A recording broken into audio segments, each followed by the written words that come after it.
what a ছাটন day guys ৰাতিপুৱাই শুই উঠি মোৰ গ'ল আৰু ডায়মণ্ডৰ ব্ৰাছপাত মই ধুনীয়াকৈ দাঁত মাজিবলৈ লৈ আহিলোঁ আৰু এইফালে এটা ৰাছিয়ান ডিছ মানে ধুনীয়াকৈ এইটো মই ক'ব নোৱাৰিম নামটো আপোনালোকে গুগল কৰি ল'ব আৰু কিন্তু এইটো চচত খালেহে বেছি মজা আৰু এইফালে সঞ্জীৱনী বুটি এটা মই মুখত ভৰাই ল'লোঁ এতিয়া যাওঁ মানে কলেজলৈ আৰু এইখন হৈছে আমাৰ সোণৰ গেটখন মানে আমাৰ কলেজৰ আৰু এইফালে গ্লাছখনত চাই ল'লোহি ডায়মণ্ডৰ গ্লাছ আৰু এইফালে মই ডিপাৰ্টমেণ্ট পালোঁহি ডিপাৰ্টমেণ্টৰ ৰাইজ আহি পালেহি আৰু ৰাইজৰ মানে ফিজিকেল এক্সাৰচাইজ আৰম্ভ হৈ গ'ল আৰু ইয়াৰ লগে লগে মানে কিছুমান নিঞ্জা টেকনিকো শিকি আছে ৰাইজে যেনে এইবোৰ দেখিছেনে আৰু এইবোৰ আপোনালোকেও কৰিবচোন মানে ভৰি পুষ চব নাইকিয়া হৈ যাব আৰু এইফালে আমাৰ ৰাছিয়ান পাণ্ডাটো আহি শুই আছে ধুনীয়াকৈ তাক মই পিছে ডিষ্টাৰ্ব নকৰোঁ আৰু এইফালে আমাৰ ডুবাই ছেক্সি বয় আহি গ'ল আৰু এইটো হৈছে আমি আমেৰিকাৰ নিগু মানে কানাডিয়ান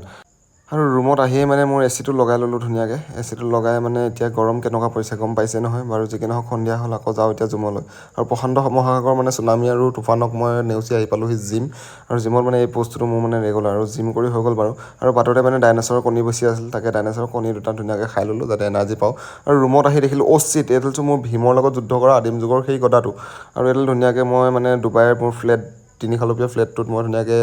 ৰাখি দিলোঁ আৰু দিয়ক আজিলৈ এৰিছোঁ বাৰু বাই বাই